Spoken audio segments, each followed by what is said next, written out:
All right, here's what one full day of what we do for our laundromat looks like. Woo! Okay, guys, today's Monday, which is the day I normally do all my work for the laundromat. The way my store is set up, I've got 4 attendants, and right now we don't have wash and fold, but we are going to be starting it here in the next couple weeks.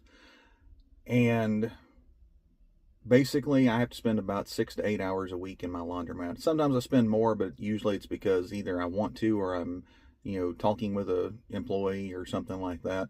But for the most part, I spend about an 8-hour day working on my laundromat each week. It's all about having the right systems in place. And today I'll kind of show you what that 8-hour day looks like. All right, our first stop is at the laundromat. We've got to get inventory of all the things we need. I always park next door to my laundromat because the simple fact is, we're just short on parking space. Regretful I didn't buy a bigger lot with a bigger store. But first stop, let's take inventory.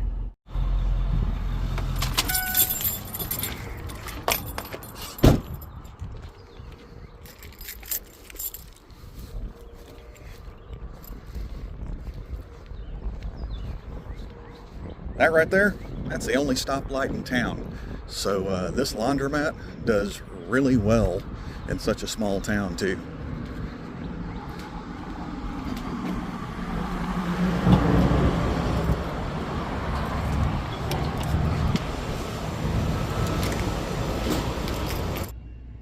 Okay guys, this is the inside of our office.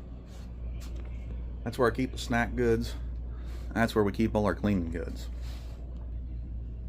Also, I have a attendant who is nice enough to write down all the things that I need as far as for the cleaning rack, and then also if there's anything that she knows is missing from the snack drawers or the snack shelves. So let's get started. Okay, today is going to be a really big shopping day because we haven't gone to get inventory in a few weeks. One of the things that kind of sets us apart is we have these little 8-ounce waters. I have those given out to our customers. It's just a freebie. Whenever it's busy, it's a kind of a goodwill gesture to your customers. But again, we keep this shelf stocked here for the snack machines. And as you can see, it is pretty bare right now. To give you perspective, our vending runs about anywhere from $1,200 to $1,500 a month in sales. That's soap and snacks. They just put in a Dollar Tree like 2 doors down, so I'm kind of curious how that's going to impact my soap sales. But I mean, oftentimes that's where I buy my stuff. But I'll be honest with you, customers a lot of times are lazy and they're not going to walk 150 feet to a store to buy soap and save $1.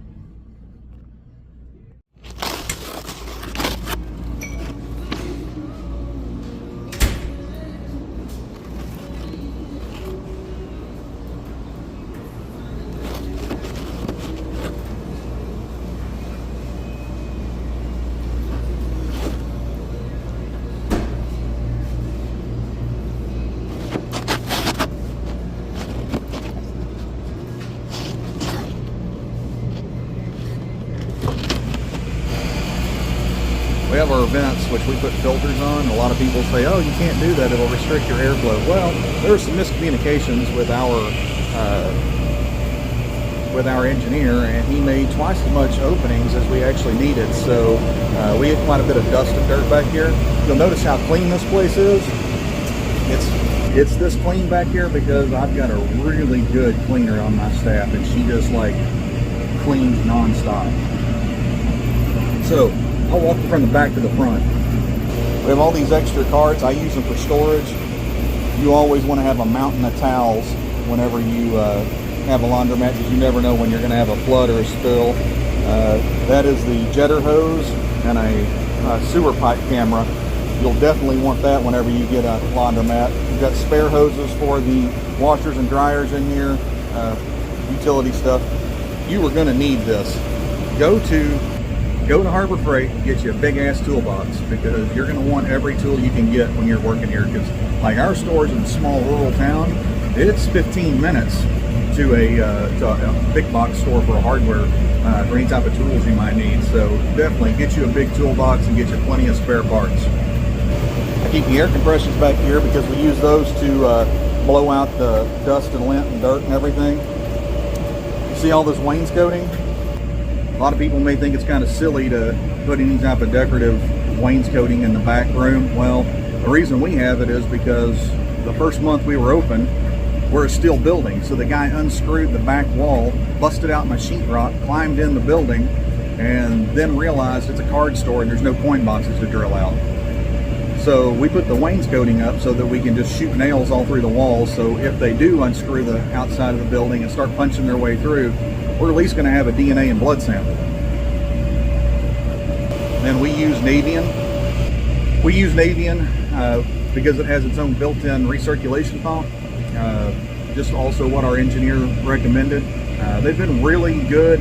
We have had to have a couple service calls on them in 3 years, but they was all under warranty, got taken care of and fixed. Not a real big deal. And because we had two, only one tended to go down at a time, so that kind of saved us a bunch there. Kept us from having to close the doors or tell people, hey, sorry, you can only wash it cold.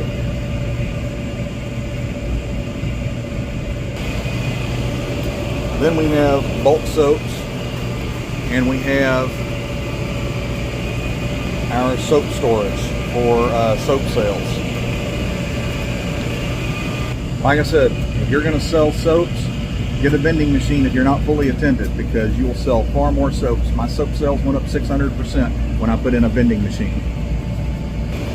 Also have your assortment of power tools. You'll always want those. Pallet jack, because why not? I mean, you're going to have to move a vending machine one time, I guess.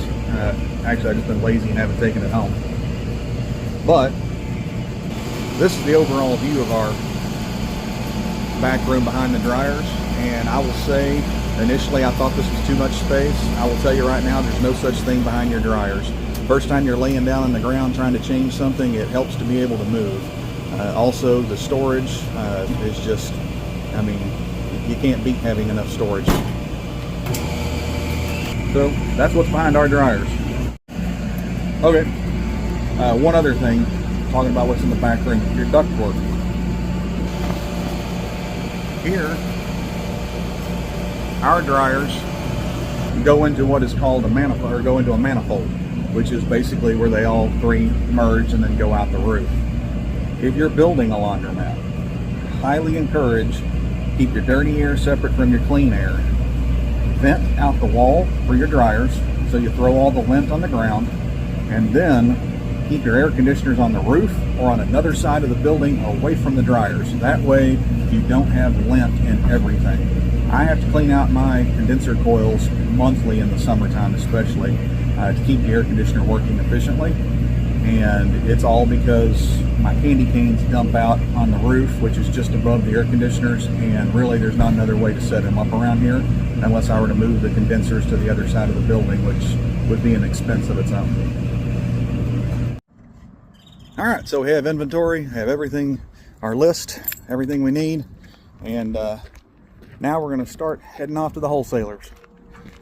Did have a conversation with the customers. One thing that I really like about hearing about our store is how much cleaner it is than everybody else, how much nicer, how much newer, modern, everything else. You don't have to have the most modern laundry, but I will tell you, if you keep it clean, they will come. Okay guys, we're at our wholesalers. This place is 4 Aces. There's another one up the road from here called Ravi's, and some are cheaper on some things and cheaper on the others, whatever. We usually just go to 4 Aces because they usually have everything that we carry in our soap sales. We're fortunate in DFW to have, well, I don't know if we're fortunate, it's Harry Hines, but it's a wholesale district to where, well, I'm gonna tell you right now, anything you can think of you can buy down here, and I mean anything. So but there's a lot of wholesalers down here, so it's, you know, good for business owners. It's like a Sam's, but pretty much for laundry owners. Alright guys, so this is Harry Hines. This is the retail district, or the wholesale district. Literally, you own a small business, this is where you can come to find some supplies for your business.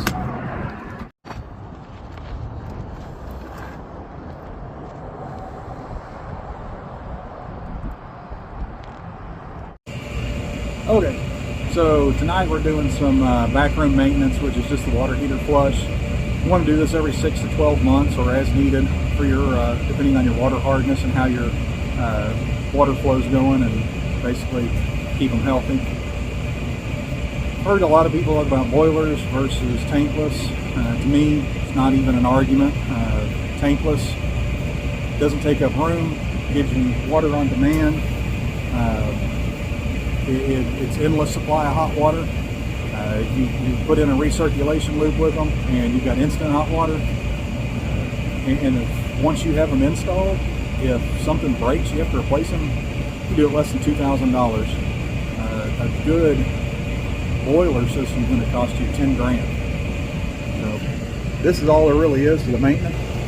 You just pretty much go into your isolation valves there, pump in some straight vinegar, and that'll pretty much dissolve all the stuff that's in there and keep it running, flowing better. You'll also notice you get a lot more hot water flow out of it if you keep it maintained properly.